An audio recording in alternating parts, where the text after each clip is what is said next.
మనతో పాటు వీరపనేని విష్ణురావు గారు ఉన్నారు. శ్వాస సంబంధించిన అంశాల్లో కొన్ని వేల మందికి వారి వైద్యాన్ని అందించి పరిశోధన చేస్తూ శ్వాస హాస్పిటల్ నడుపుతున్నారు. బాగా జీవించాలంటే శ్వాస విషయంలో మనం ఎలా ఉండాలి, మన ఆలోచనల వల్ల, మన భయాల వల్ల, మన కోరికల వల్ల, అటాచ్మెంట్స్ వల్ల, మన ఎవర్షన్స్ వల్ల ఆ కాన్షియస్నెస్ అనేది మనలో దెబ్బతిన్నది. ప్లాస్టిక్ బాటిల్లో నుంచి వాటర్ తాగిన, ఆ ప్లాస్టిక్ కంటైనర్లో టీ తాగిన చాలా డేంజర్. కొన్ని కోట్ల ఆ మైక్రో అవి మన శరీరంలోకి ఎంటర్ అయిపోతాయి. దీన్ని ఆస్తమా అనేది అంటాం. విపరీతమైన గురకొస్తుంది. సో మొత్తం ఏది చేద్దామన్నా కూడా శ్వాస ఇబ్బంది కలిగే పరిస్థితులు వస్తాయి. చాక్లెట్లు తింటాం, జంక్ ఫుడ్లు తింటాం, ఐస్ క్రీమ్ తింటాం.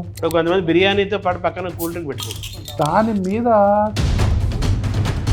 మానవ శరీరంలో ఉన్న ప్రతి సెల్ను నడిపించేది బ్యాక్టీరియాని. మనకు అన్డైజెస్టివ్ ఫుడ్ అనేది బ్లడ్లోకి ఎంటర్ అయ్యి అక్కడ నుంచి అలర్జీలు మొదలవుతాయి. అగరబత్తి మాత్రం 100% అనారోగ్యాన్ని కలిగిస్తుంది. పర్ఫ్యూమ్ ఇస్ పాయిజన్ అండి. ఈరోజు ఎల్కేజీ పిల్లలకు పర్ఫ్యూమ్ కొట్టి పంపుతున్నారండి స్కూల్స్కి. చేతులు ఎత్తి దండం పెడితే ఏమండి అగరబత్తులు పెట్టకండి, నాకు పడట్లేదు. ఆహా, నీకు భక్తి లేదు, పాడలేదు, నీకు దేవుడి మీద నీకు ఇది లేదంట. దేవుడి సంగతి తర్వాత కానీ నాకు ముందర ఊపిపోయేటట్టుంది అనేది ఆవిడ బాధ. జీవుడి సంగతి చూడండి. అప్పుడు డబ్బున్నాయని ఇప్పుడు జబ్బున్నాయన. కరెక్ట్ చెప్పారు. సో అన్ని జబ్బులకు మూలం ఒబేసిటీ. ఫుడ్కి క్యాన్సర్కి అవినాభావ సంబంధం ఉంది. స్ట్రెస్కి క్యాన్సర్కి అవినాభావ సంబంధం ఉంది. పుట్టినప్పుడు నుంచి అంటే 3 సంవత్సరాల వరకు పిల్లలకు స్వీట్ ఇవ్వకూడదు. వాళ్లకు సగం 100 ఏళ్ల జీవితం మనం ఇచ్చినట్టే మంచి ఆరోగ్యాన్ని. ప్రతి ఒక్కళ్ళు మలాన్ని పరీక్ష చేయిస్తే మీ ఆరోగ్యం ఎందుకు చెప్పచ్చు. టూల్ టెస్టులు చేస్తారు ఫ్యూచర్లో. అట్లీస్ట్ 90% మనం బాయిల్డ్ అండ్ స్టీమ్డ్ ఫుడ్ తింటే మన సగం ఆరోగ్యం బాగుపడదు. చాలా మంది నోట్ వేసి వా పొద్దునే కప్పుతూ ఉంటారు. దయచేసి అలా కప్పండి. ఒక విషయం మన ఇంటర్వ్యూ ద్వారా ఒక 10 మందికి మేలు జరిగిందంటే 55 సంవత్సరాలు దాటిన వాళ్ళు హాస్పిటల్కు పోవాల్సినటువంటి అవసరం 70% తగ్గిపోతుంది.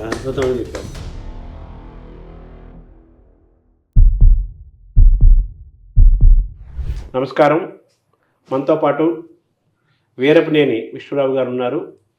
వారు ఎన్నో ఏళ్లుగా శ్వాస సంబంధించిన అంశాల్లో ఎంతో పరిశోధన చేసి కొన్ని వేల మందికి వారి వైద్యాన్ని అందించి చాలామందికి ఈ విషయంలో గొప్ప ఆరోగ్యాన్ని అందించి ఇప్పటికీ కేవలం వైద్య వృత్తి ద్వారా ప్రాక్టీస్ చేయటమే కాకుండా పరిశోధన చేస్తూ అందరూ మారాలి, అందరూ ఆనందంగా గాలి పీల్చుకోవాలి, వాళ్ళు ఎక్కువ కాలం మంచి వాయువుతో, మంచి ప్రాణవాయువుతో వాళ్ళు జీవించాలి అనే ఒక అంకిత భావంతో వారు ఈ శ్వాస హాస్పిటల్ నడుపుతున్నారు. ముఖ్యంగా ఎలర్జీస్ అనేది అందరికీ, ప్రతి మనిషికి ఏదో ఒక ఎలర్జీ ఉంటుంది. అలాగే శ్వాసపరమైన ఇబ్బందులు ఉంటాయి. ఈ 2 అంశాలు, తర్వాత పల్మోనాలజీ అంటారు దీన్ని. దీంతోపాటు వాళ్ళు పీడియాట్రిక్స్లో కూడా వారు స్పెషలిస్టు. చిన్నపిల్లల దగ్గర నుంచి పెద్దవాళ్ళ దాకా శ్వాస లేకపోతే మనిషి జీవితం ఆగిపోయినట్టే, శ్వాస ఆగిపోతే మనిషి ఆగిపోయినట్లే. కాబట్టి అత్యంత ముఖ్యమైన మనిషి బతకడానికి, జీవించడానికి, ఈ భూమిపైన ఉండటానికి కారణమైన శ్వాస అనే ఒక ముఖ్యమైన అంశం చుట్టూ అనేక పరిణామాలు, ఇవన్నీ కూడా మనం వారి ద్వారా తెలుసుకునే ప్రయత్నం చేద్దాం. నమస్కారం. నమస్కారం అండి. నమస్కారం శర్మ గారు. శ్వాస అంటారు కదా, మనం ప్రారంభంలో అనుకున్నాము శ్వాస మీద ధ్యాస పెట్టాలంటారు మామూలుగా, ఈ ధ్యానం మెడిటేషన్ వాళ్ళు అంటారు. సో మీ శ్వాస అంతా ఇదే శ్వాసే సబ్జెక్ట్, మీ సబ్జెక్ట్.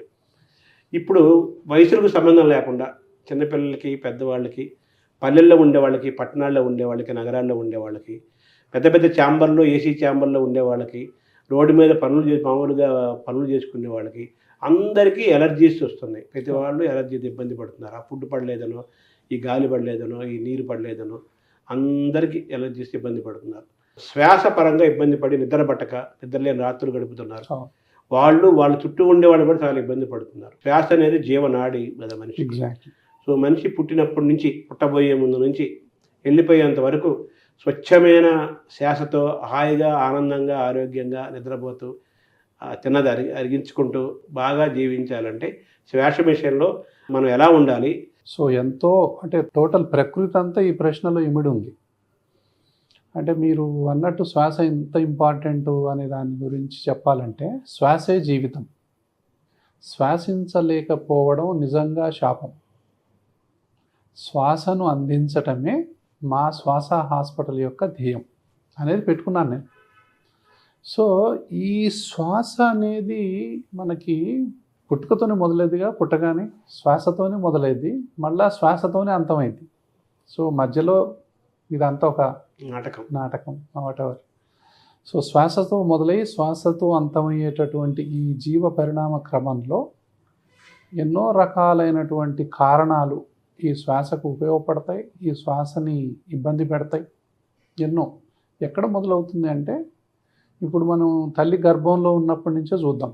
ఇప్పుడు తల్లికి కానీ తండ్రికి కానీ ఎవరికైనా అలర్జీ, ఆస్తమా లక్షణాలు ఉన్నట్లయితే, అంటే ఏంటి, చీటికి మాడికి జలుబు రావటం, దగ్గు రావటం, ఆయాసం రావటం, తుమ్ములు రావటం, కళ్ళు దురదలు, ఒళ్ళు దురదలు, అది పడకపోవటం, ఇది పడకపోవటం, గురక రావటం, లేకపోతే ఇంకేదో ఏది పెడుతుంది, ఏదో ఒకటి పడకపోవటం, ఏ పని చేసినా ఆయాసం రావటం, ముక్కులు పెట్టేయటం, సైనస్ అంటాం, బ్రాంకైటిస్ అంటాం, ఆస్తమా అంటాం, ఇస్నోఫిలియా అంటాం, డస్ట్ ఎలర్జీ అంటాం, ఉబ్బసం అంటాం, అంటాం, దమ్ అంటాం, ఎన్నో రకాలైనటువంటి శ్వాస సమస్యలు తల్లికి కానీ తండ్రి వైపు వాళ్ళకి కానీ తల్లి వైపు కానీ ఉంటే పిల్లలకు లోపల వచ్చేటటువంటి అవకాశాలు కూడా ఉంటాయి.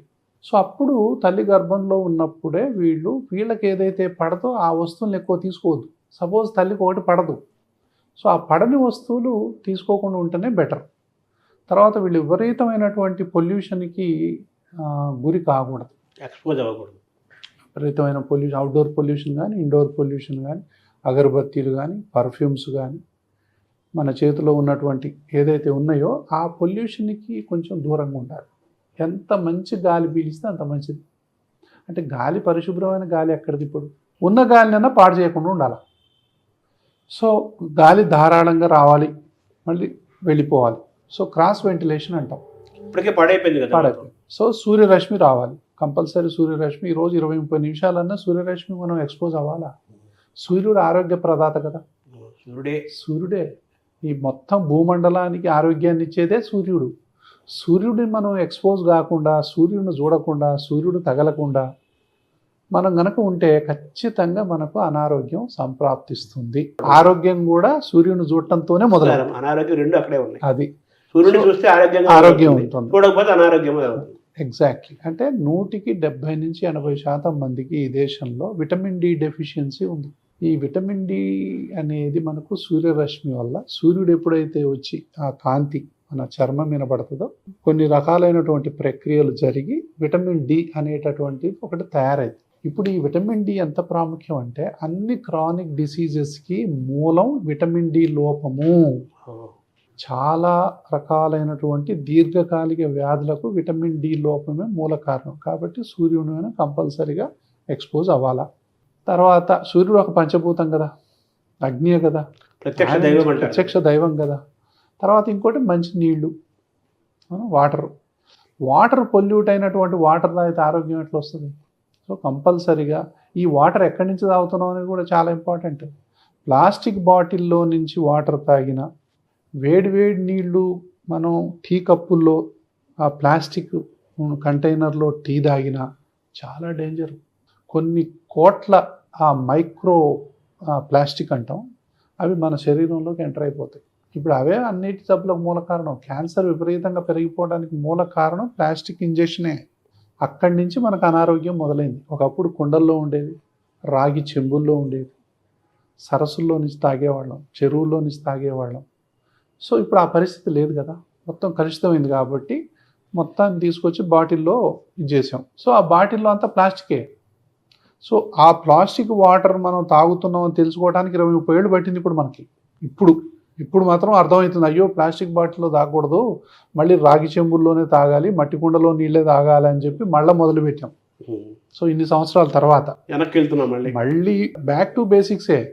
ఎప్పుడైనా ఎవరైనా పంచభూతాల దగ్గరికి వెళ్ళి తీరాలి. ఎందుకంటే పంచభూతాలే మన ఆరోగ్యం. మనమే పంచభూతాలు అయినప్పుడు మనకి ఇంకా వేరే ఆప్షనే లేదు.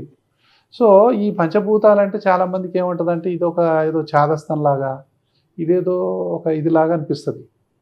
ఇప్పుడు సూర్యుడి నుంచి వచ్చేటటువంటి సూర్యకిరణాలు ఆకుల మీద పడి కిరణజన్య సంయోగ క్రియ ద్వారా గాలిలో ఉన్న కార్బన్ డైఆక్సైడ్ని, భూమిలో ఉన్నటువంటి నీరుని, సన్లైట్ని వాడుకొని పిండి పదార్థం తయారైంది, కార్బోహైడ్రేట్. ఆ కార్బోహైడ్రేట్ అనేవి కొన్ని ఎనిమల్స్ తింటాయి, మనందరం కూడా కార్బోహైడ్రేట్లు తింటాం. ఆ కార్బోహైడ్రేటే మొక్కలో ఉన్నటువంటి అన్ని భాగాలకు గ్రోత్కు ఉపయోగపడి మళ్ళీ మనకు కాయల రూపంలో, పళ్ళ రూపంలో, కొన్ని ఆకుల రూపంలో, కొన్ని వేర్ల రూపంలో, కొన్ని దుంపల రూపంలో, సో అన్ని రకాలైనటువంటి ఆహార పదార్థాలుగా మనకు సూర్యుడిని తింటున్నాం మనం.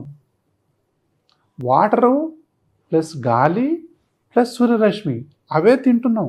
ఆ పంచభూతాలనే కదా మనం తినేది. కాబట్టి పంచభూతమే శరీరం. మనం ఏడ తింటున్నాం? సూర్యుని ఏడ తింటున్నాం అంటే సూర్యుడినే తింటున్నాం మనం ప్రతిరోజు. సూర్యుడు శక్తికి ఆధారం. సో సూర్యుడు ద్వారా పిండి పదార్థం తయారైతే ఆ పిండి పదార్థం ద్వారా మంచి మానవాళి మొత్తం డిపెండ్ అయింది. ఎనిమల్స్ ఎన్నో రకాలైన జంతువులు కూడా దాని మీద డిపెండ్ అయినాయి. దాని నుంచి ఆ జంతువులని పెరిగే జంతువులు కొన్ని, బట్ ఎటుబడి ఆ ట్రాన్స్ఫర్ ఆఫ్ ఎనర్జీయే, సూర్యుడి ఎనర్జీయే మనలోకి వస్తుంది పిండి పదార్థాల ద్వారా. కాబట్టి ఇక్కడ మనకి భూమిలో ఇప్పుడు భూమిలో నుంచి వచ్చినటువంటి వాటరు ఇవన్నీ ఉంటాయి. భూమే కలుషితమైనప్పుడు అందులో ఉన్న మొక్క కలుషితం కాకుండా ఎట్లుంటుంది? నీరే కలుషితమైనప్పుడు అందులో ఉన్నటువంటి అన్నీ మనకు ఆ కాయలోకి చేరకుండా ఎలా ఉంటాయి?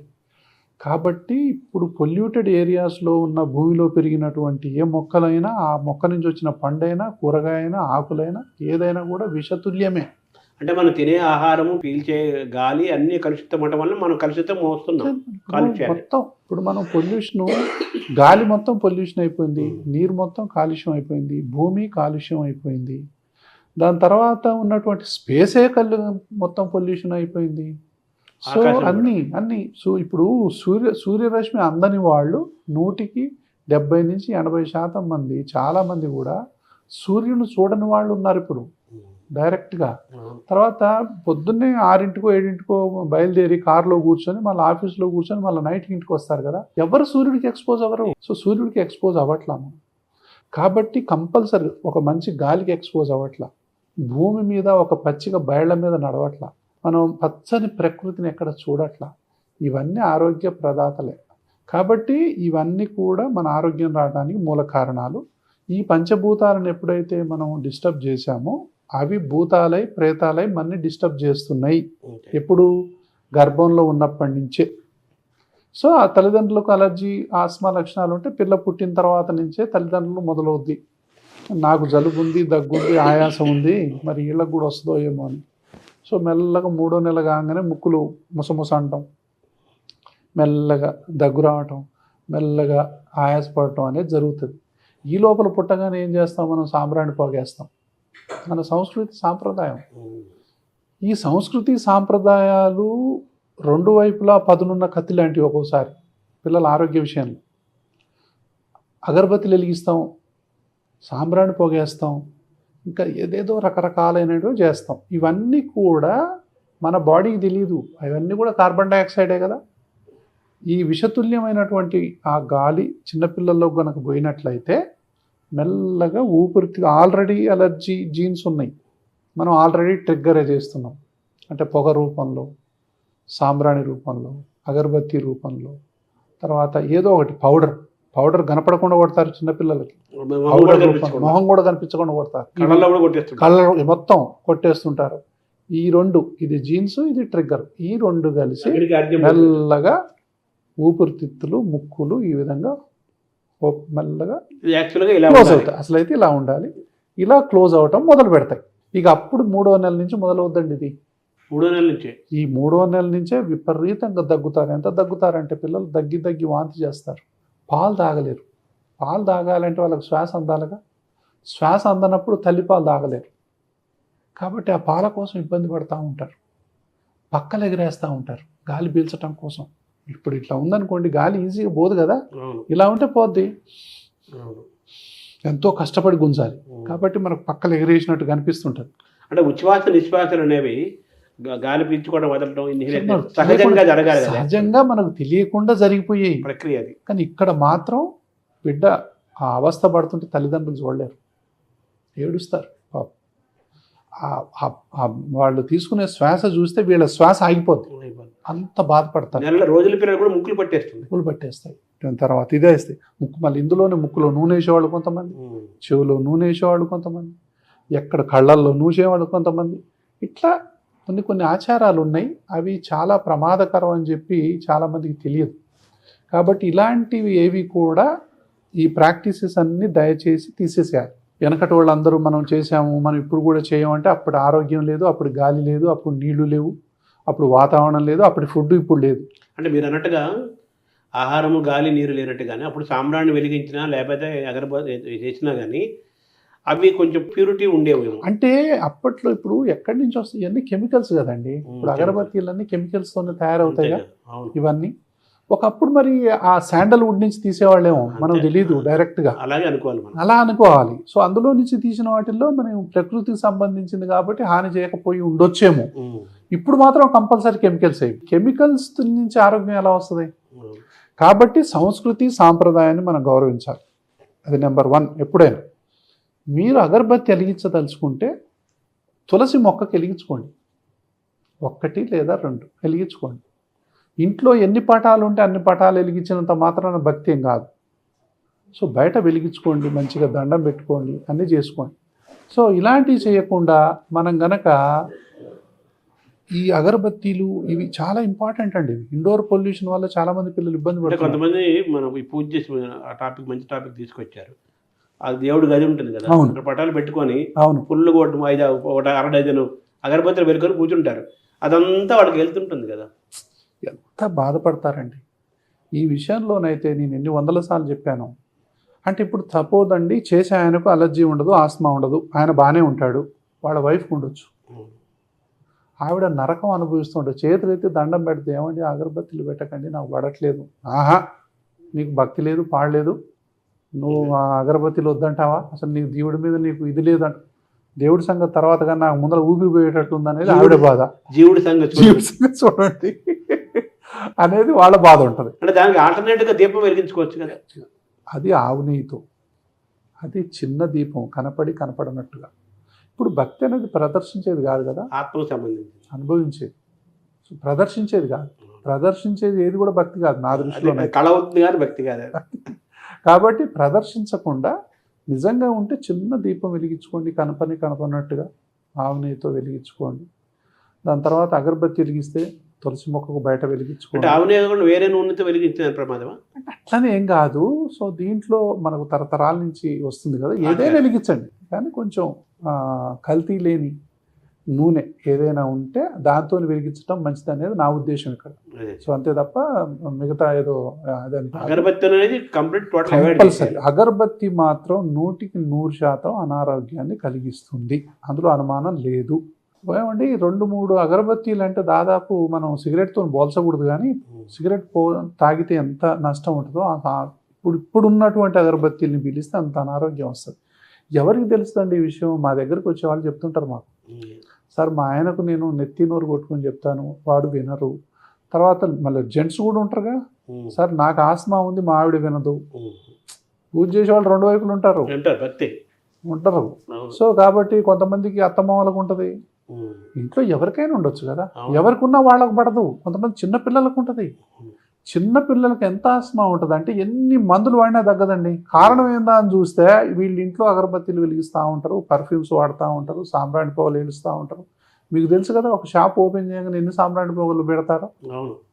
ఫస్ట్ సాంబ్రాణి పొగ పెట్టిన తర్వాతనే మొత్తం చేస్తూ ఉంటారు. సో ఈ యొక్క ఏదైతే పొగ ఉందో పొగే. మనం పవిత్రమన్నా మనం ఇదన్నా పొగే, దాని లక్షణమే. సో ఊపిరితిత్తులు మూసుకోవడం అనేది జనరల్గా జరుగుతుంది. దీన్ని చిన్నపిల్లల్లో ఇంట్లో ఆపేయండి.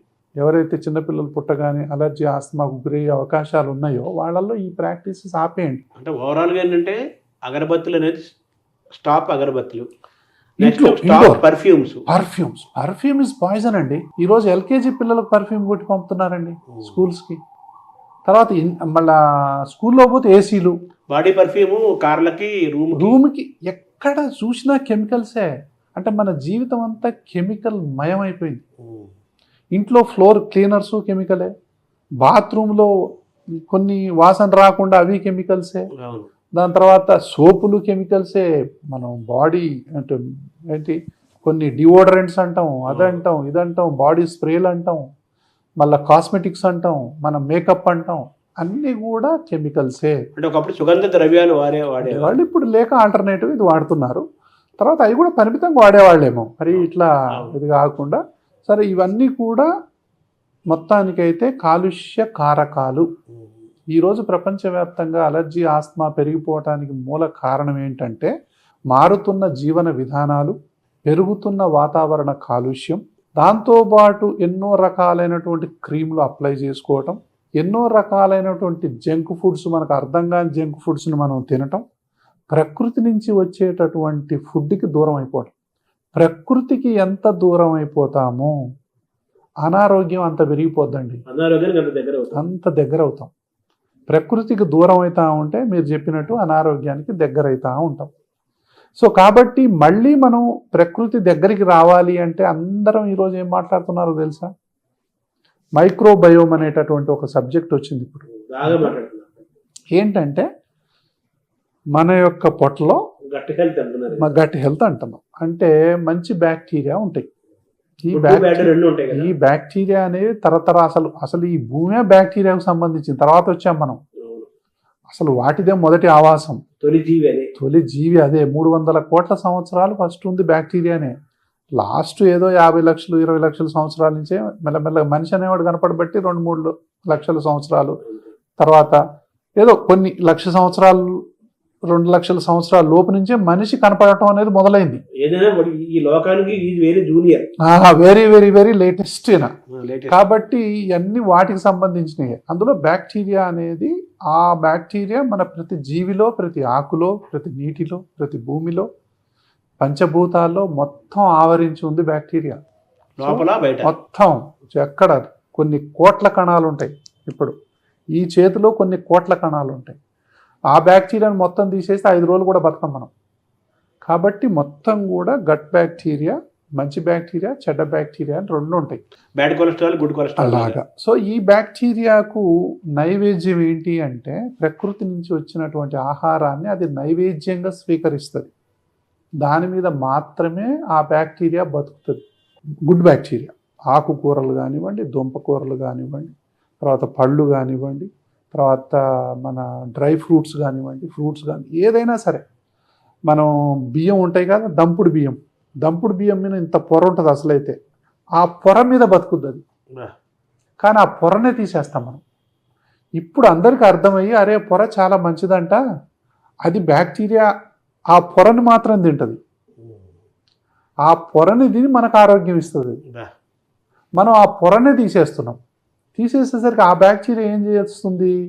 ఆ బియ్యం మీద పొర లేదు కదా, పేగుల్లో ఉన్నటువంటి లోపలి పొరలు తిని బతుకుతుంది.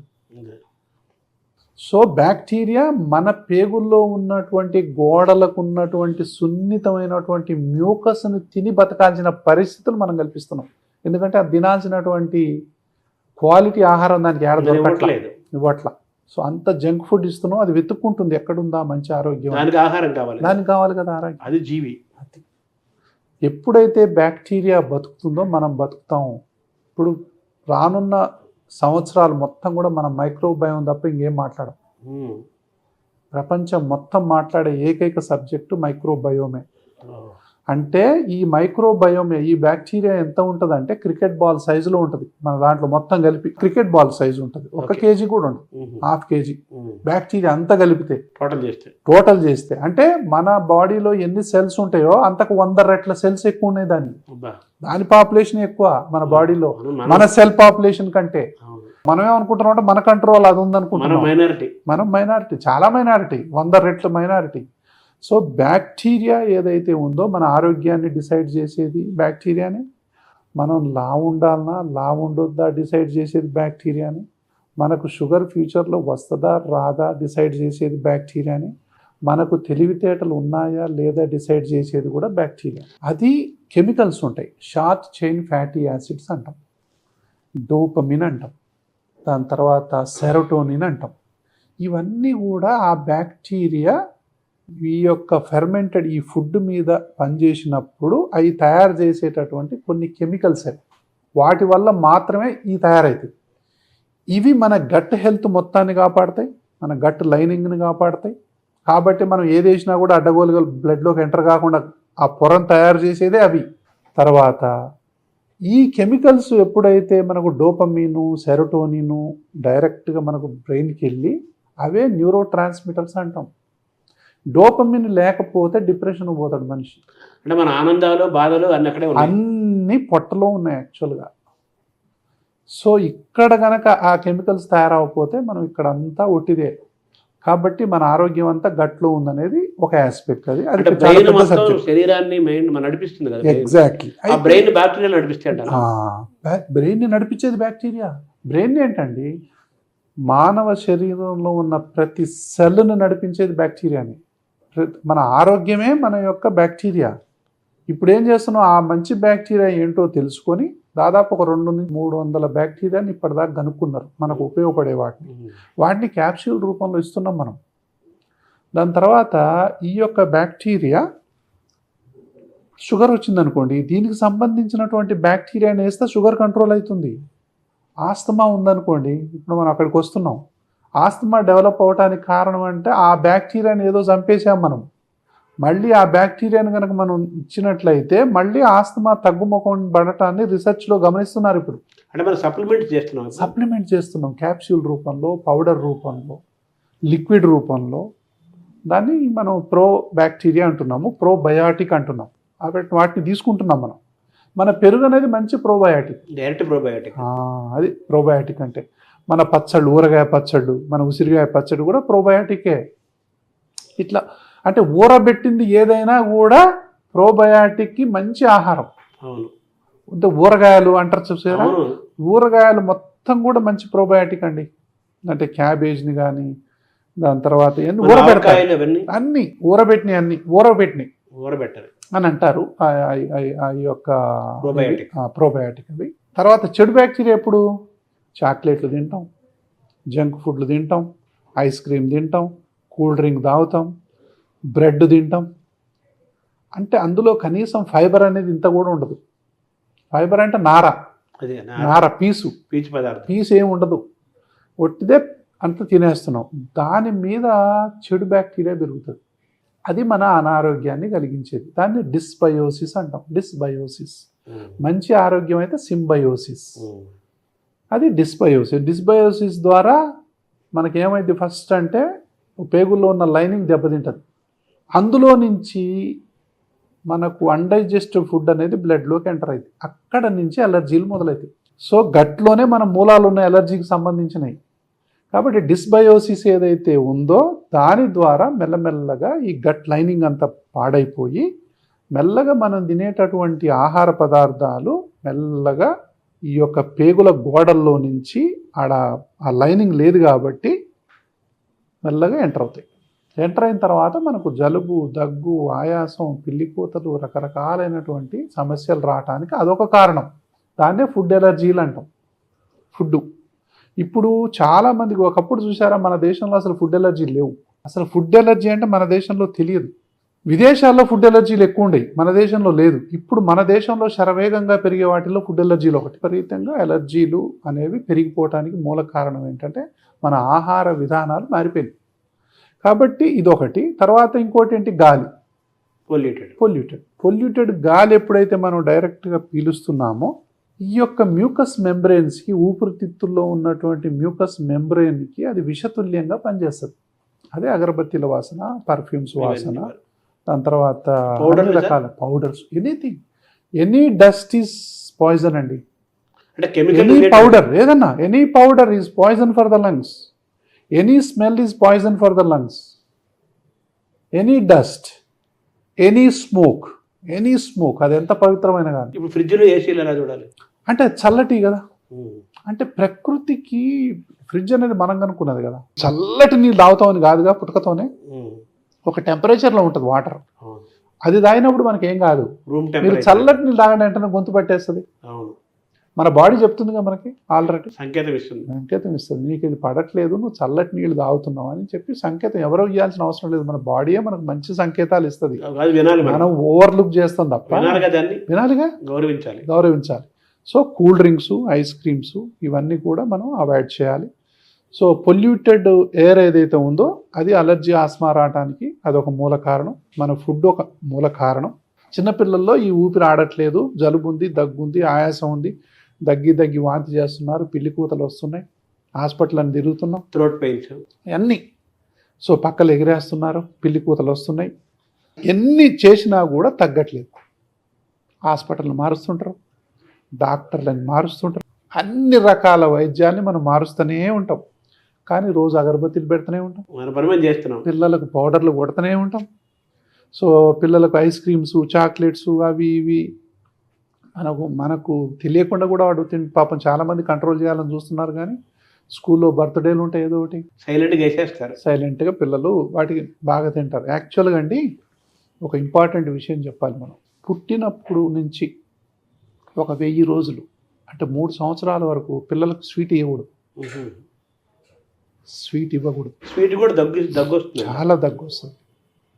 పిల్లలకు స్వీట్ ఇస్తే ఆరోగ్యం పాడైపోతుంది. ఇప్పుడు కొత్త రీసెర్చ్ ఇది. చాక్లెట్లు చిన్న పిల్లలకి చాక్లెట్లు కానీ, కూల్ డ్రింక్స్ కానీ, ఐస్ క్రీమ్స్ కానీ మీరు అసలు వాళ్ళకు తెలియకుండా పెంచాలి. తల్లిపాలు ఇది ఒకటి ఉంది అని తెలియకుండా పెంచాలి. తల్లిపాలు ఇవ్వండి, అన్నం పెట్టండి, మన ఇంట్లో ఏమైతే వండుకున్నామో అవన్నీ పెట్టండి 6 నెలల నుంచి, నో ప్రాబ్లం. పప్పు వేయండి, ఆకుకూరలు వేయండి, ఉడకబెట్టి పెట్టండి. సో ఇలాంటివన్నీ వాడుకోవచ్చు. కానీ స్వీట్ ఇవ్వకూడదు. Sweet is most dangerous. Ice cream చాలా డేంజర్. మన ఆరోగ్యాన్ని పాడు చేసే వాటిల్లో ఇవన్నీ నెంబర్ 1. ముఖ్యంగా 3 సంవత్సరాల వైపు. అప్పటి వరకు కనీసం ఇవ్వకుండా ఉండండి. వాళ్లకు సగం 100 ఏళ్ల జీవితం మనం ఇచ్చినట్టే, మంచి ఆరోగ్యాన్ని. ఈ విషయం ఒక్కటి కనుక తల్లిదండ్రులు పాటిస్తే కీలకమైన విషయం. ఒక విషయం మన ఇంటర్వ్యూ ద్వారా ఒక 10 మందికి మేలు జరిగిందంటే ఫస్ట్ 1000 డేస్ మీరు చిన్నపిల్లలకు స్వీట్ ఇవ్వకుండా ఉండండి. చిన్నపిల్లల ఆరోగ్యం అనేది బాగుపడదు. పళ్ళు కూడా స్వీట్ ఉంటాయిగా, అది కాదు నేను చెప్పేది. మనం క్రియేట్ చేసినవి కనుక తినకుండా ఉంటే పిల్లలకు భవిష్యత్తులో మనం మంచి ఆరోగ్యం ఇచ్చిన వాళ్ళం అవుతాం. ఎందుకో తెలుసా అండి, మంచి బ్యాక్టీరియాని పెంచిన వాళ్ళం అవుతాం. ఇదంతా ఏందో కాదు, అసలు మనం ఇదంతా ఇచ్చేది ఏమిటికి అంటే మంచి బ్యాక్టీరియాని పెంచడం కోసం. సో వాటిని మనం మంచిగా గ్రూమింగ్ చేస్తున్నాం, మంచి బ్యాక్టీరియా పెరగటానికి, పెరగకుండా ఉండటం కోసం. వాళ్ళ ఇమ్యూనిటీ పునాది పడేదే ఫస్ట్ 3 ఏళ్లలో. ఆ ఇమ్యూనిటీని కనుక మనం ముందు 3 సంవత్సరాల్లోనే పునాది గట్టి చేసినట్లయితే వాళ్ళు తర్వాత అంత డిస్టర్బ్ అవ్వరు. డే 1 నుంచే 3వ నెల నుంచే మనం ఇక మెల్లగా అది ఇది వేసి పెడతా ఉంటే, చాక్లెట్ ఇస్తూ ఉంటే, లాలీపాప్ పెట్టి వాడు ఏడవకుండా ఉండటానికి స్వీట్ పెడతాం, వాడు చేయటానికి స్వీట్ పెడతా ఉంటాం. ఏదోటి మనం అసలు మనం కనుక షాప్స్లో పోతే, మాల్స్లో పోతే ఎట్లా ఉంటాయండి అన్నీ ఆ షుగర్ ఐటమ్స్ ఎట్లా ఉంటాయి, అవన్నీ కూడా అనారోగ్య హేతువులు అని గుర్తుపెట్టాలి. సో మనం ఎక్కడికైనా పోయినప్పుడు సూపర్ మార్కెట్లకి ఆ చాక్లెట్లు, ఆ బిస్కెట్లు ఎట్లా కనపడుతుంటాయి, మొత్తం చాలా ఉంటాయి. అంతే, అది అంతకంటే అనారోగ్యం ఇంకోటి ఉండదు కొనుక్కున్నట్టు. కాబట్టి ఈ విషయాన్ని మనం ఏ బ్యాక్టీరియాని పెంచుతున్నాము అనేది గుర్తుపెట్టుకోవాలి. మనం ఫస్ట్ ఏంటంటే, మనం ఏదైనా పూజ చేసినప్పుడు దేవుడికి మనం మంచి నైవేద్యం పెడతాం. ఫస్ట్ తీసుకుపోయి దేవుడికి పెడతాం. అది పవిత్రమైంది, శుభ్రమైంది, శుచికరమైంది తీసుకుపోయి దేవుడికి పెట్టిన తర్వాత మనం భోజనం చేస్తాం. ఇక్కడ దేవుడు ఎవరో తెలుసా అండి, బ్యాక్టీరియా. ఇక్కడ మనం నైవేద్యం ఏంటో తెలుసా, పంచభూతాల నుంచి వచ్చినటువంటి ఆహారం, పవిత్రమైన స్వచ్ఛమైన ఆహారం మాత్రమే అవి తినాలి. ఇవన్నీ కూడా థియరీకి చెప్పడానికి బాగానే ఉండొచ్చు డాక్టర్ గారు, పాటించడానికి చాలా కష్టం ఉంటుంది అని అనుకోవచ్చు. నాకు కూడా అంతే. మనందరం కూడా కనీసం అవగాహన అయితే ఉండాలి కదా. ఈరోజు కాకపోతే రేపు పాటిస్తాం, రేపు కాకపోతే ఎల్లుండి పాటిస్తాం, కానీ తెలుసుకోవాలి కదా. అంటే రేపు మీరు చెప్పేది ఏంటంటే కొత్త తరాలు కనీసం తెలియకుండా పోతుంది. కూల్ డ్రింక్స్లో ఆరోగ్యం ఉందనుకుంటున్నారు, ఐస్ క్రీమ్లో ఆరోగ్యం ఉందనుకుంటున్నారు, లేకపోతే ఇంకా జంక్ ఫుడ్లో ఆరోగ్యం ఉందనుకుంటున్నారు. ఇవన్నీ మనం చెప్పకపోతే ఎవరు చెప్తారు? వీటిల్లో ఆరోగ్యం లేదు, ఖచ్చితంగా లేదు, అనారోగ్యానికి దారితీస్తాయి. అన్నిటికంటే ముఖ్యమైనది ఒబేసిటీ. ఈరోజు ఈ దేశంలో శరవేగంగా పెరిగిపోతున్నటువంటి ఇంకో ప్రాబ్లం ఏంటంటే ఒబేసిటీ. విపరీతంగా లావ్ అయిపోతున్నారు. 10 మందిలో 4 నుంచి 5 50% పాపులేషన్ అంటే ఒబీస్ అవుతున్నారు మెల్లగా. ఇది దేశానికి పెద్ద గుదిబండ అండి. బరువు కుటుంబానికి గుదిబండ, వ్యక్తికి గుదిబండ, సమాజానికి గుదిబండ. మన బరువే మనకు బండ. కాబట్టి ఈ బరువుని ఎంత తొందరగా దేనివల్ల వస్తుంది? ఈ బరువు అంతా జంక్ ఫుడ్స్ వల్ల వస్తుంది. మంచి బ్యాక్టీరియాలో మనిషి చాలా లీన్గా ఉంటాడు. అందుకే చూడండి, వెజిటేరియన్ ఫుడ్ తిన్న వాళ్ళలో వెనకట్లో రైతులు ఎవరన్నా లావు ఉన్న వాళ్ళని చూసారా? వెనకట రైతులు ఎవరన్నా పొట్టలు ఉన్నాయంటే వెనకట్లో ఏంది అంటే వాళ్ళు ప్రకృతి నుంచి వచ్చినటువంటి ఆహారం తీసుకోవటం వల్ల, సరిపడా ఆ కష్టపడటం వల్ల వాళ్ళు ఎప్పుడు కూడా లావు అనేది ఊర్లలో లేదు ఒకప్పుడు. అంటే ఈ ఊది వాళ్ళు ఊపవాళ్ళు లేవు. ఒకప్పుడు ఊర్లో ఎవరన్నా పెద్దగా లావు ఉన్నారంటే మోతబరు ఉన్నాడంటే అదో పెద్ద న్యూస్. వాడు అక్కడ ప్రత్యేకంగా అప్పట్లో గౌరవించేవాళ్ళు. బాగా లావు ఉన్నాడు, పొట్ట పెట్టాడంటే ఈయన కాడ డబ్బు ఉంది, ఈయన కాడ ఐశ్వర్యం ఉంది, ఆయన గౌరవించేవాళ్ళు డబ్బున్నాయనని. ఇప్పుడు మాత్రం అంటే అవేర్నెస్ పెరిగిన తర్వాత అరే ఈ ఒబేసిటీ అనేది ఆరోగ్యం ఏం కాదు, అనారోగ్యం అని చెప్పి ఇప్పుడు చాలా మంది తెలిసిపోయింది. అప్పుడు డబ్బున్నాయని ఇప్పుడు జబ్బున్నాయని. కరెక్ట్ చెప్పారు. సో అన్ని జబ్బులకు మూలం ఒబేసిటీ. కాబట్టి ఒబేసిటీకి మూలం అనేది జంక్ ఫుడ్స్, వీటన్నిటికి మూలం అనేది డిస్బయోసిస్, చెడు బ్యాక్టీరియా పెరగటం వల్ల.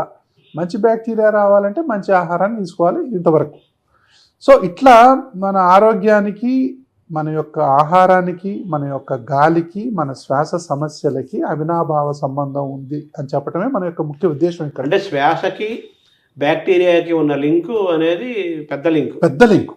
ఇప్పుడు ఊపిరితిత్తుల ఆరోగ్యానికి సంబంధించినటువంటి స్పెషల్ బ్యాక్టీరియాని కనుక్కున్నారు. ఆ బ్యాక్టీరియాని డైరెక్ట్గా మనకు ఇస్తున్నారు ఇప్పుడు చిన్నపిల్లలకి.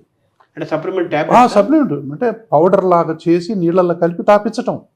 అంటే అది పోయి పేగుల్లో వృద్ధి చెందటం. అది వృద్ధి చెందిన తర్వాత అది కొన్ని కెమికల్స్ని తయారు చేస్తుంది.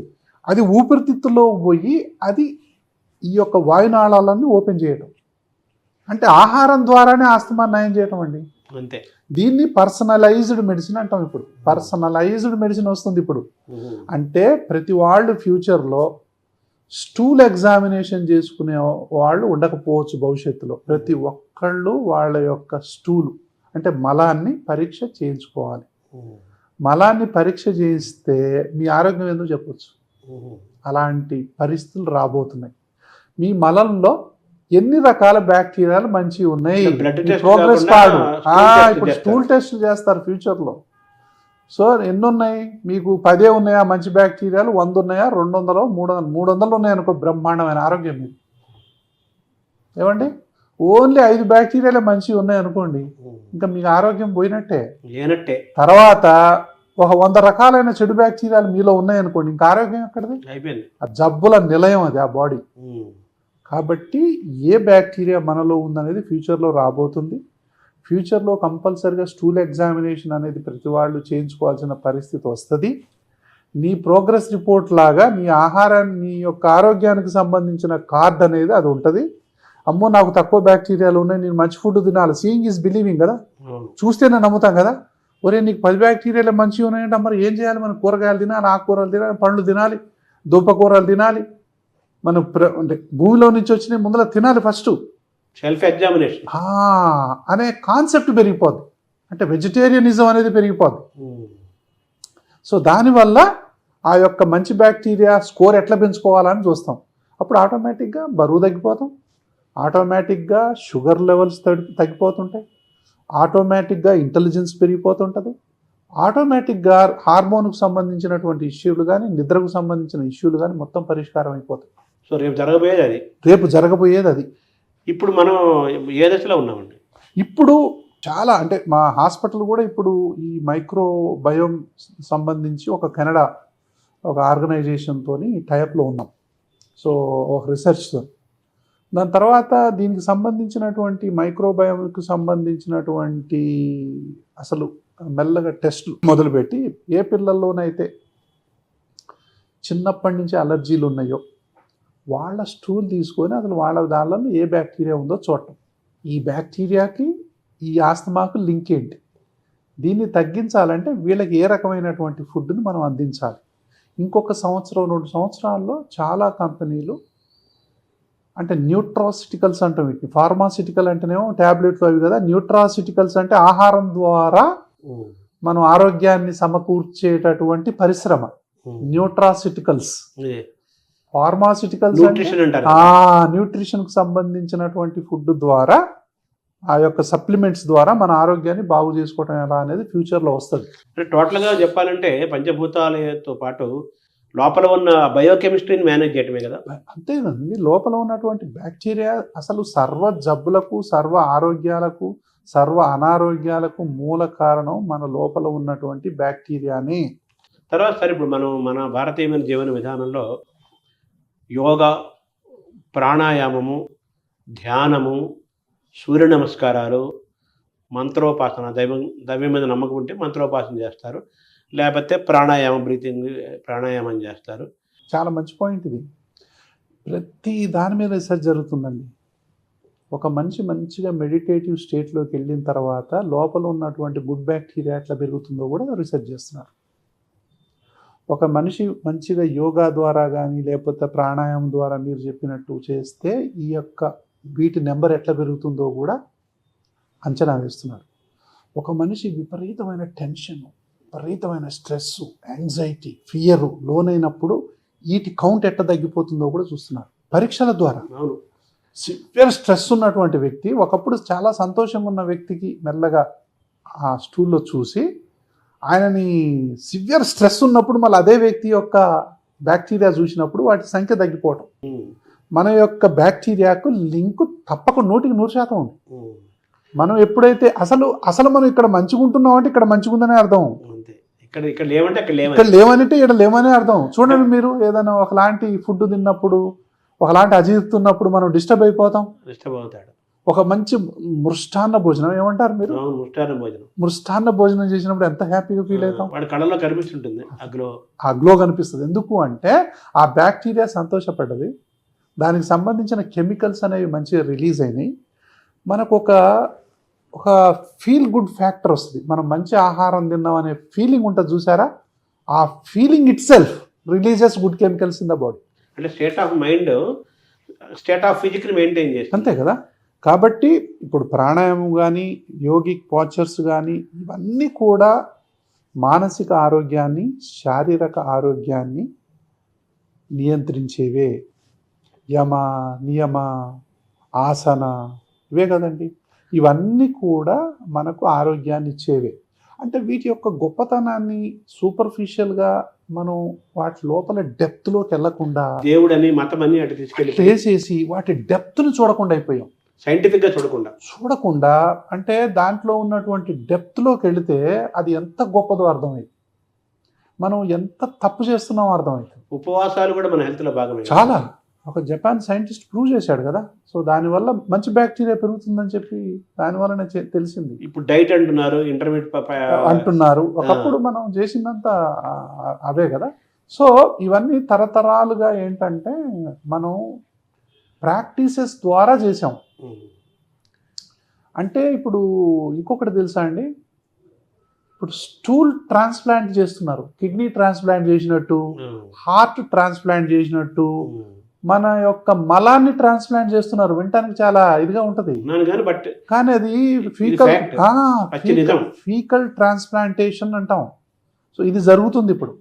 అంటే ఏంటి, ఒక వ్యక్తిలో ఉన్నటువంటి ఇప్పుడు స్టూల్ బ్యాంక్స్ రాబోతున్నాయండి ఫ్యూచర్లో. స్టూల్ బ్యాంక్స్ అంటాం, బ్లడ్ బ్యాంక్స్ లాగా. అంటే కవితకి ఏది కాదు అనర్హం అన్నారు కదా, అన్నట్టుగా ఏది మన బాడీలో అనర్హమైంది లేదు, ఇంక్లూడింగ్ స్టూల్స్. ఈ స్టూల్స్ మనం ఈరోజు చాలా బ్రహ్మాండంగా ఆరోగ్యంలో ఉన్నాం కదా, మంచి ఆరోగ్యంగా ఉన్నప్పుడు మన స్టూల్ని తీసుకోండి, బ్యాంకులో దాచుకోవటం మన ప్రాపర్టీ. ఎప్పుడైతే ఆరోగ్యం పోద్దో అప్పుడు ఆ స్టూల్ని మనకి ఎక్కిస్తారు, కింద నుంచి ఎక్కిస్తారు ట్యూబ్ ద్వారా. ఇది ఫీకల్ ట్రాన్స్ప్లాంటేషన్ అనేది కూడా ఫ్యూచర్లో రాబోతుంది. ఇప్పుడు ఆల్రెడీ చేస్తున్నారు. ఒక పిల్లవాడు ఉన్నాడండి, విపరీతంగా మోషన్స్ అవుతున్నాయి. అంత అంటే క్లాస్ట్రీడియం డెఫిసిలి అంటే లోపల పేగుల్లో ఉన్నటువంటి ఆ పైపర్ అంతా కొట్టుకొని పోయింది. పైకి ఏదేస్తే కిందకి వచ్చేస్తుంది, పైకి ఏదేస్తే కిందకి అది వస్తుంది. అంటే ఏంటంటే బ్యాక్టీరియా మొత్తం క్లీన్ అయిపోయినాయి, మొత్తం ఏమి లేవు మంచి బ్యాక్టీరియా. ఇలాంటి పిల్లలకు ఆ వయసులో ఉన్నా కానీ ఆ 2-3 సంవత్సరాలు ఉన్న పిల్లల్ని, మంచి పిల్లల్ని పికప్ చేసుకొని అందులో ఉన్న స్టూల్ని పిల్లలకి ఎక్కిస్తే స్టూల్స్ వెంటనే అయిపోయింది. అంటే మీరు పల్మోనాలజిస్ట్, పీడియాట్రిక్స్ ప్లస్ నాది అలర్జీ, చిన్నపిల్లల్లో అలర్జీ, ఆస్తమాతో మొదలుపెట్టాను నేను.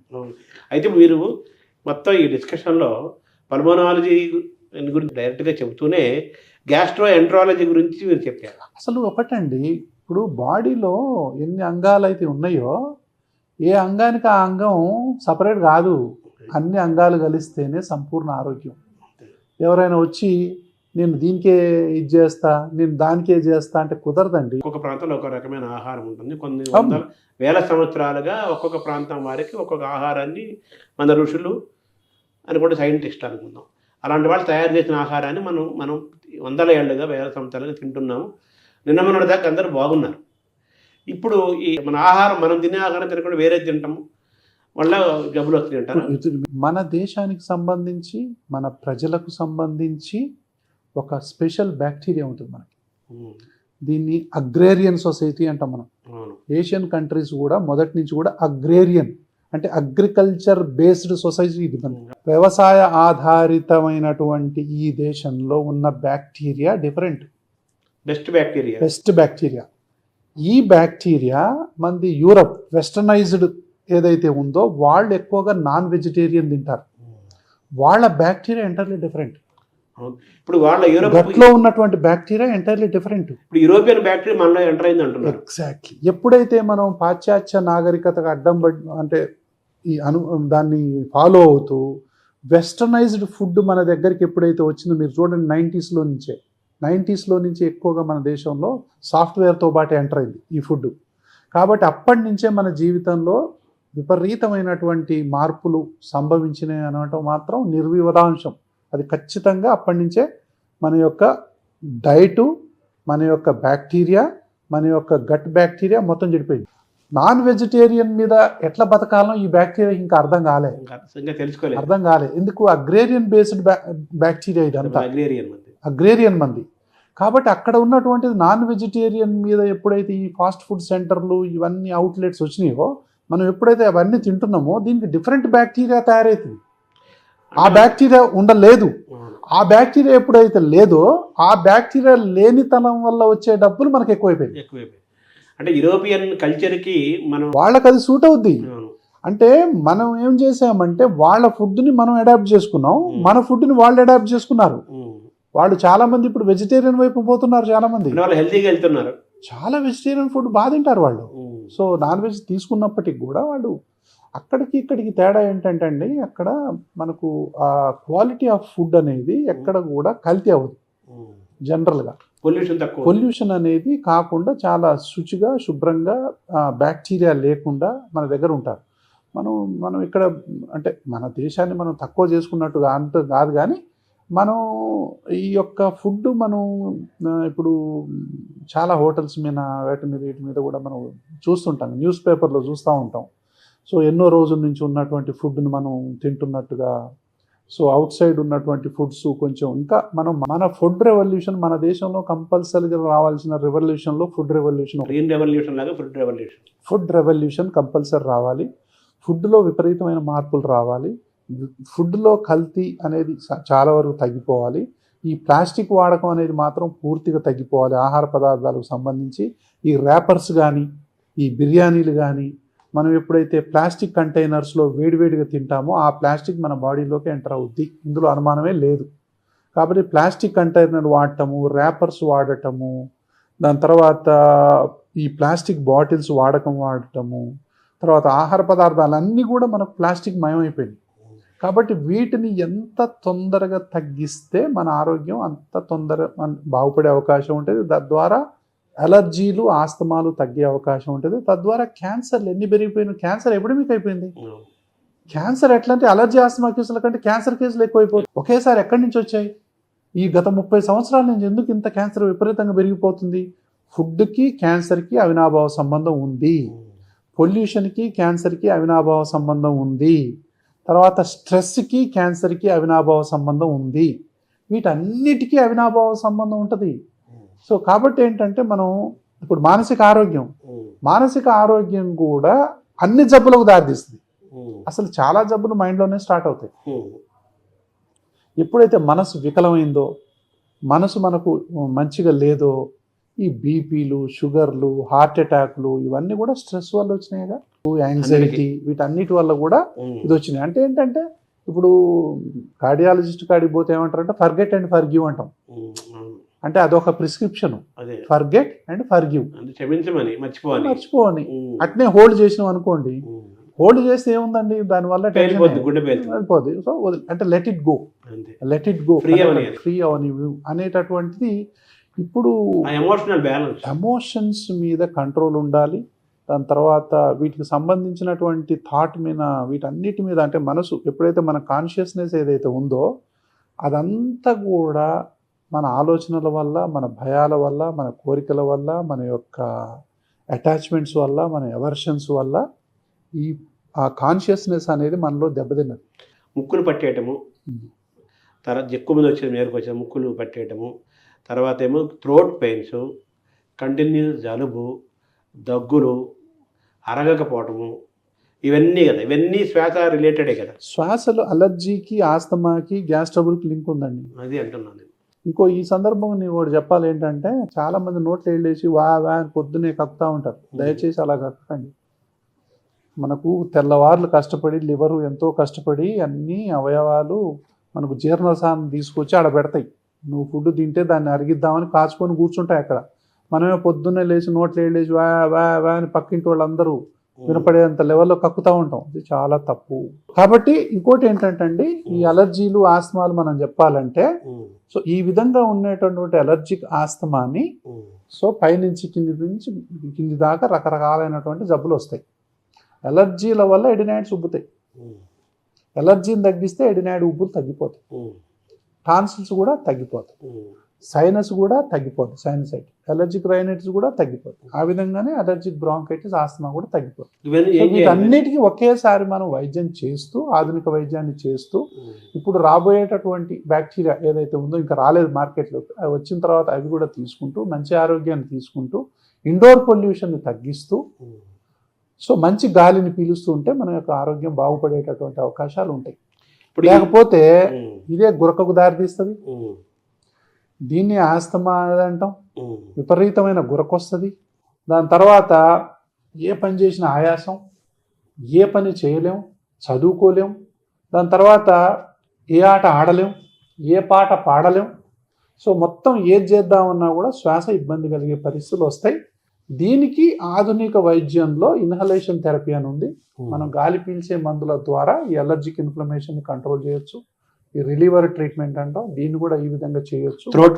ఈ విధంగా చేయొచ్చు. తర్వాత ఇంకొక అతి ముఖ్యమైన విషయం ఏంటంటే, వ్యాక్సిన్స్ వేసుకోవాలి. చిన్నపిల్లల నుంచి పెద్దవాళ్ళ దాకా ఇప్పుడు వ్యాక్సిన్స్ అందుబాటులో ఉన్నాయి.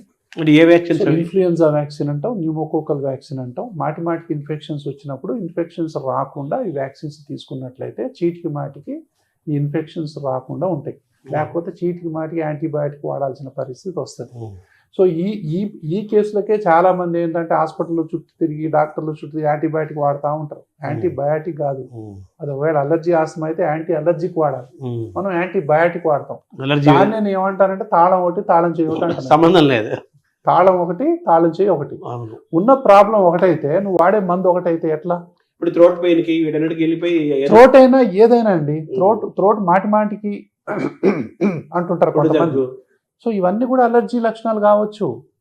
నువ్వు బయటికి పోయి వచ్చావు, గొంతు పట్టేసింది. కూల్ డ్రింక్ తాగావు, గొంతు పట్టేసింది. ఏదో తిన్నావు, గొంతు పట్టేసింది. తర్వాత ముక్కు దిబ్బడేసింది, తుమ్ములు వస్తున్నాయి, కళ్ళు దురదలు వస్తున్నాయి, ఆటోమేటిక్గా దగ్గు వస్తుంది, ఆయాసం వస్తుంది. అంటే నీకు అలర్జీ, ఆస్తమా ఉండొచ్చు. సో దాన్ని మనం రూల్ అవుట్ చేయాలి. ఎలా రూల్ అవుట్ చేయాలి? తల్లికి కానీ తండ్రికి కానీ ఉందా? మీ ఇంట్లో ఎవరికైనా అలర్జీ ఉందా? మీ ఇంట్లో ఎవరికైనా సైనస్ ఉందా? మీ ఇంట్లో ఎవరికైనా బ్రాంకైటిస్ ఉందా? మీకుందా? మీ అమ్మకు ఉందా? మీ నాన్నమ్మకు ఉందా? మీ అమ్మమ్మకు ఉందా? ఇంకెవరికి ఉంది? మీ ఇంట్లో ఉంటే మీకు ఉండే అవకాశాలు ఉంటాయి. ఎంత దూరం ఉన్నా సరే ఆ జీన్స్కు మీకు లింక్ ఉంటే కనుక ఉండే అవకాశాలు ఉంటాయి. సో ఇది జీన్స్ ఒక హ్యాండ్, రెచ్చగొట్టేది ఇంకో హ్యాండ్. ఈ రెండు కలిస్తే ఈ విధంగా మూసుకుంటాయి. ఈ విధంగా మూసుకున్న వాటికి 300 లక్షణాలు ఉంటాయి. కాబట్టి వైరల్ డిసీజెస్ కూడా యాంటీబయాటిక్స్ వాడకూడదు. తర్వాత ఏంటంటే, ఇప్పుడు అంటే యాంటీబయాటిక్స్ వాడకాన్ని చాలా జెన్యూన్గా వాడాల్సిన అవసరం ఉంది. డాక్టర్ అడ్వైస్ ద్వారా.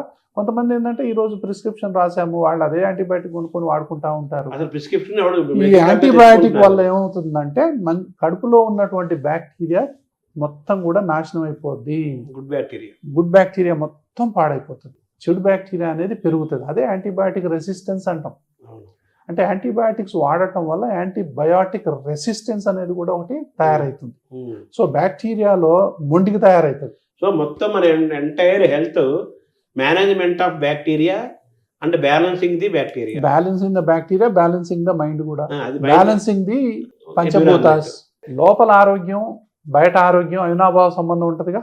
రెండు ఒకటండి, health of the planet is health of our life. అంతే, బయట లోపల వేరు వేరు కదా. కాదు. ఇప్పుడు health of the people is health of the planet.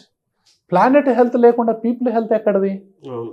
Planet లోనే హెల్త్ లేనప్పుడు అందులో నుంచి వచ్చినటువంటి మనకు ఆరోగ్యం ఎట్లా ఉంటది?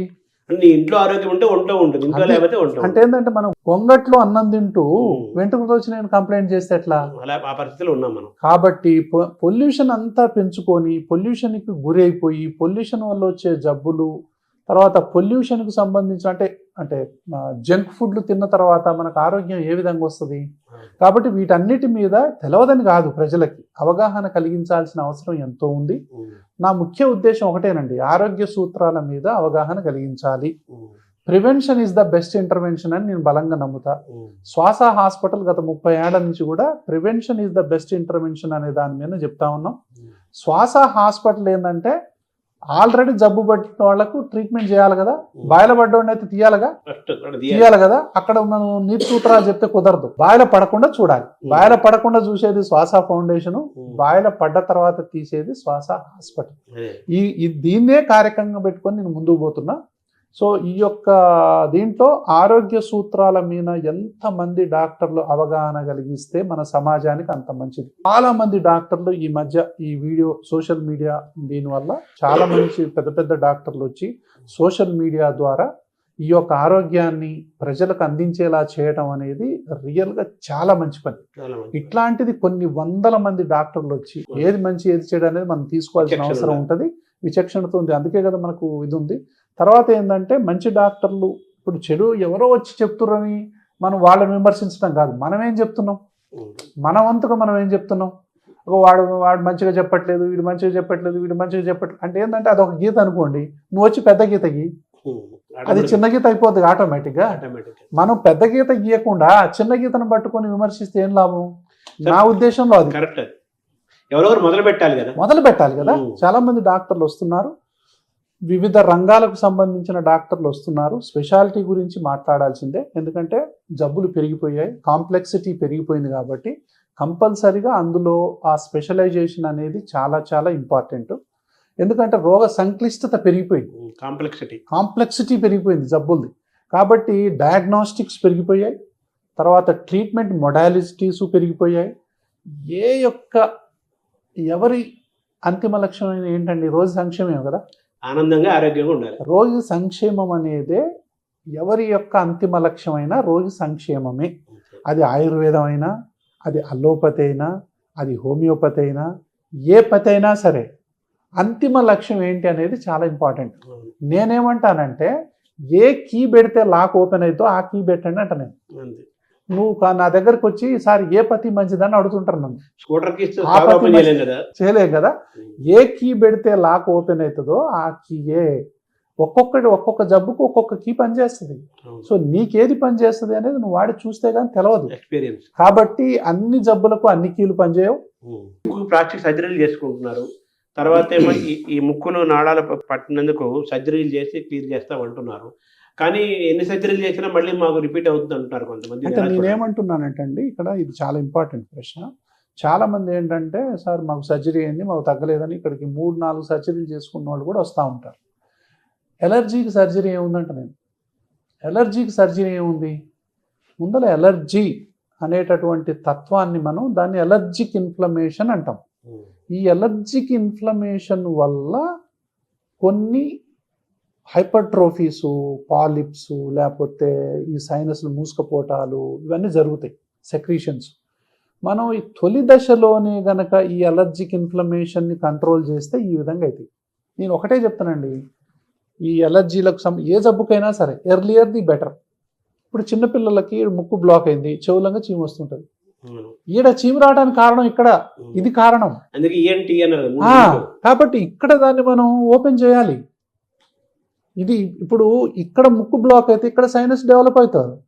ఈ ముక్కును మనం ముందర ఓపెన్ చేయాలి.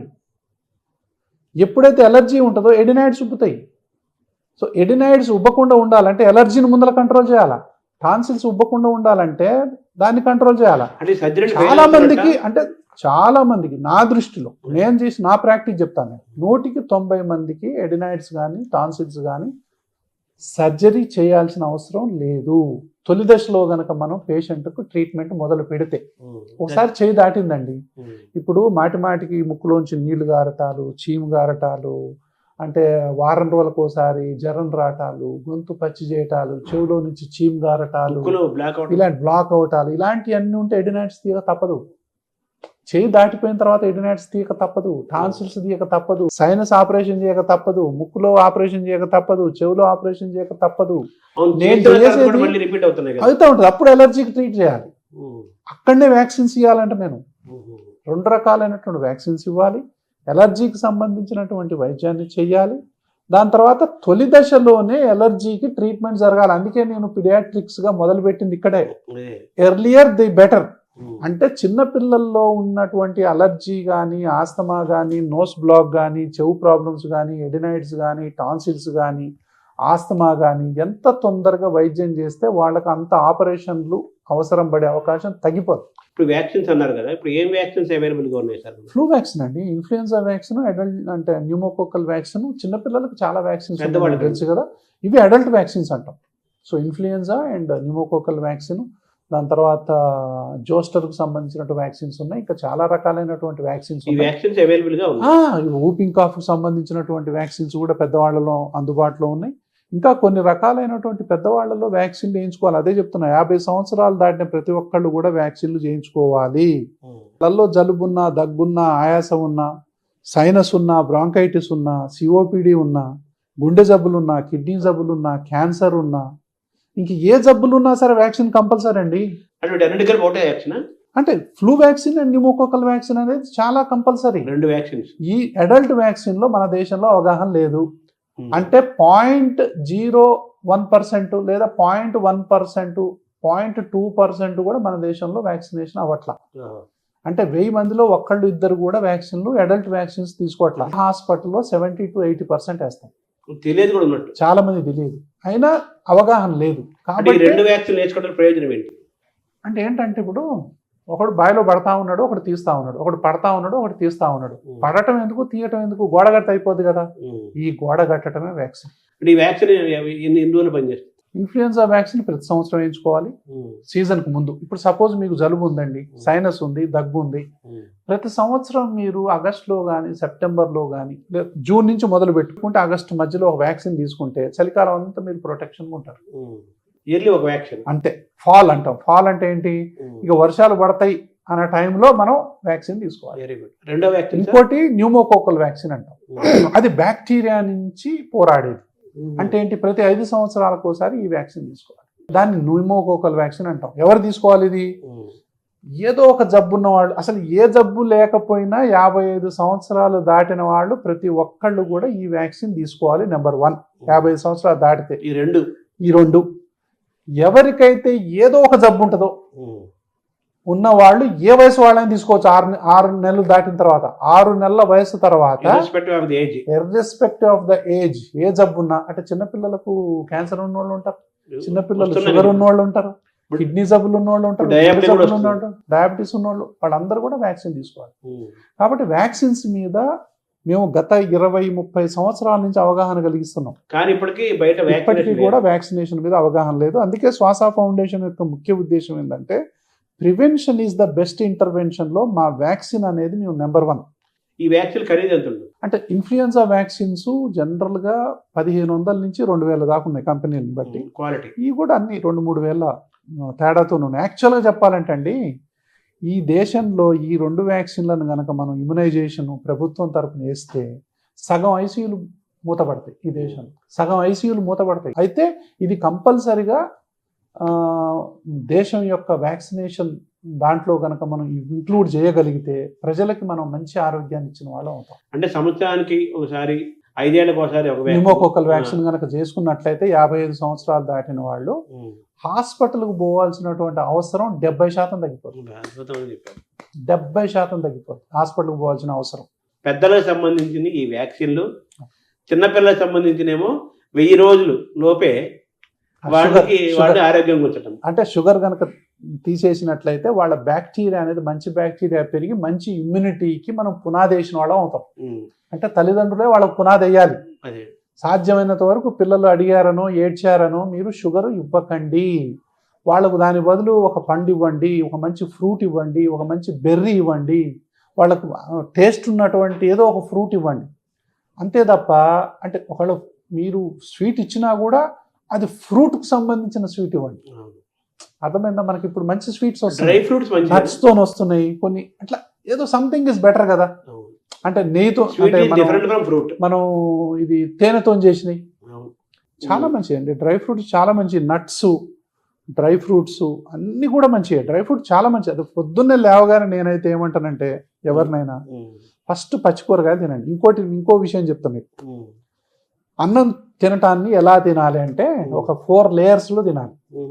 ఒక ప్లేట్లో 3 భాగాలు చేసామనుకో, 3-4 చేసామనుకో, ఒక భాగం అంతా గ్రీన్ ఉండాలండి. ఇందులో ఏముండాలంటే క్యారెట్, కీరదోస, పచ్చి కూరగాయలు అంటాం కదా, అవి ఉండాలి. దాని తర్వాత ఇంకోటి ఏంటి, పెసలు.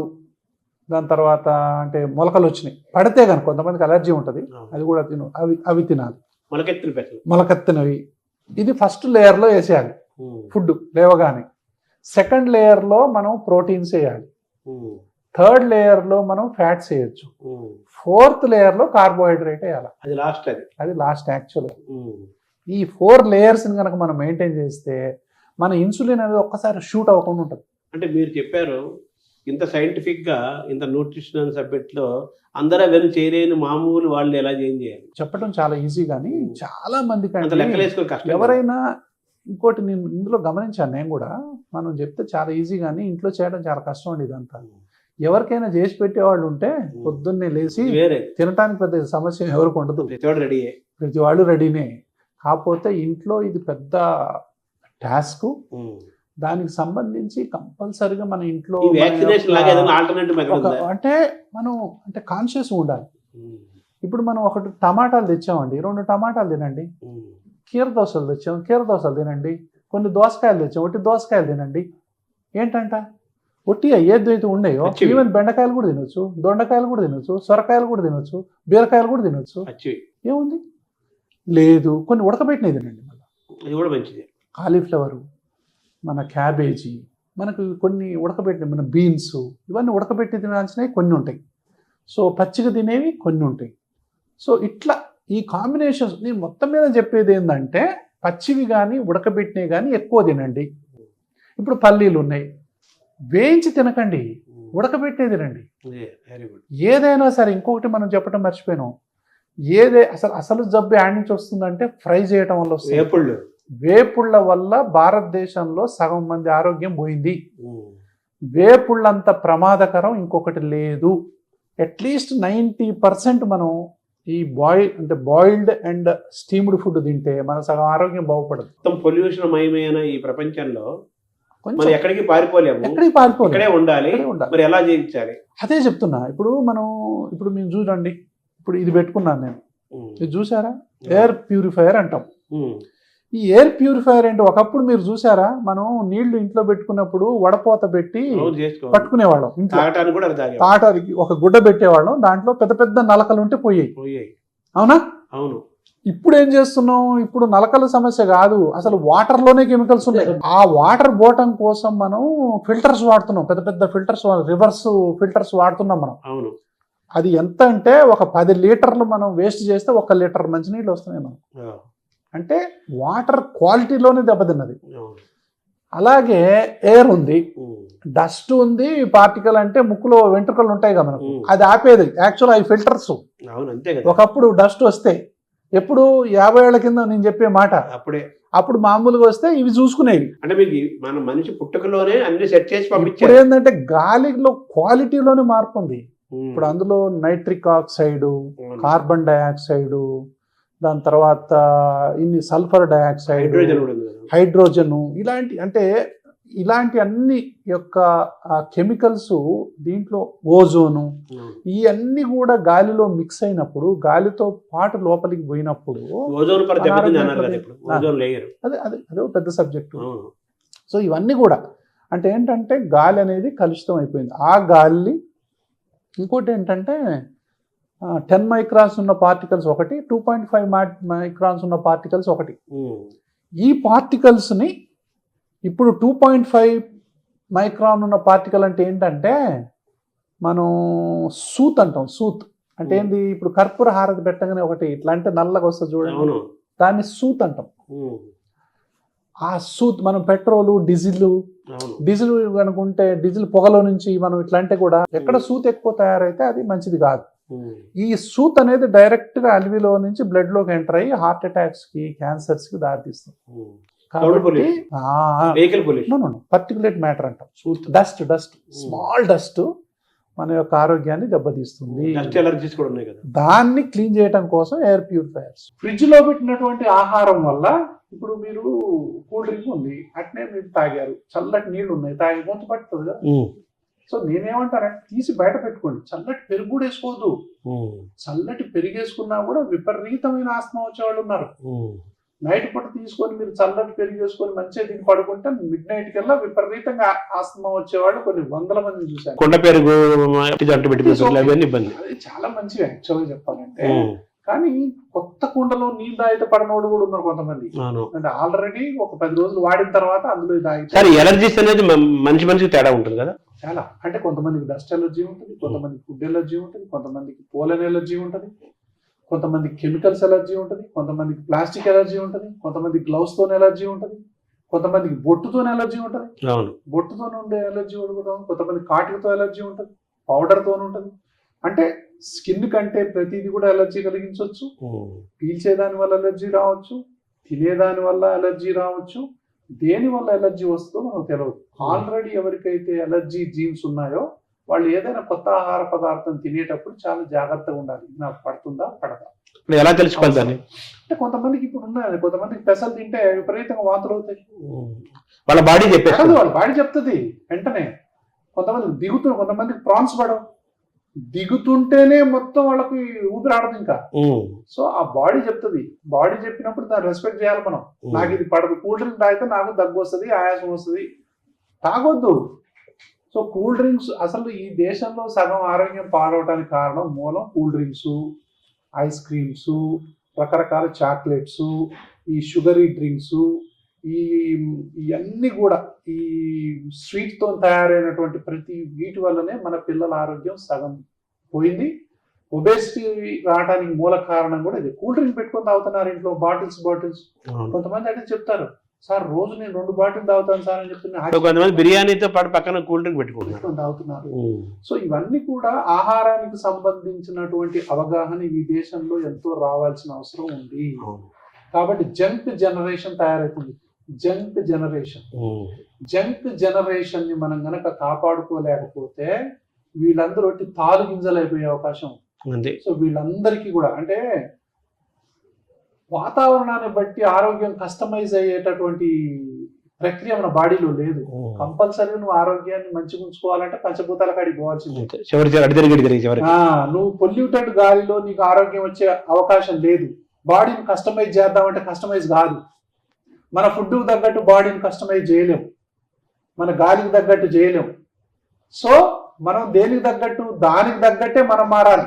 మనిషి యొక్క ఆరోగ్యంగా ఉండాలంటే మంచి గాలి నీరు పీల్చుకొని మంచి ఆహారం తింటూ మంచి ఆనందంగా ఆరోగ్యంగా ఉండాలి అంటే, ఇప్పుడున్న కండిషన్స్ లో కూడా ఉండాలి అంటే ప్రకృతి అవగాహన కలిగి ఉండి ప్రకృతికి దగ్గరవుతూ పంచభూతాల యొక్క పరిణామాలను గమనిస్తూ బయట ఉన్న పంచభూతాలను, శరీరంలో పంచభూతాలను రెండింటిని మేనేజ్ చేసుకుంటూ బ్యాలెన్స్ చేసుకుంటూ వెళ్తే మ్యాక్సిమం మనం ఆరోగ్యం ఉండడానికి అవకాశం ఉంటుంది.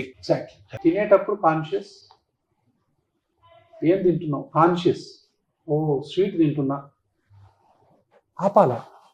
ఆపగలగాలంటే కాన్షియస్ ఉంటేనే. అన్కాన్షియస్ తినేస్తాం మనం. కాన్షియస్ నుంచి కాన్షియస్నెస్ వైపు మనం ప్రయాణం చేసినప్పుడు, ప్రతిదీ కాన్షియస్గా మనం తిన్నప్పుడు ఎక్సర్సైజు, తర్వాత ఫుడ్డు, తర్వాత మానసిక ఆరోగ్యం, ఇవన్నీ సోషల్ ఆరోగ్యం, స్పిరిచువల్ ఆరోగ్యం, ఇవన్నీ ఉంటేనే అసలైన ఆరోగ్యం.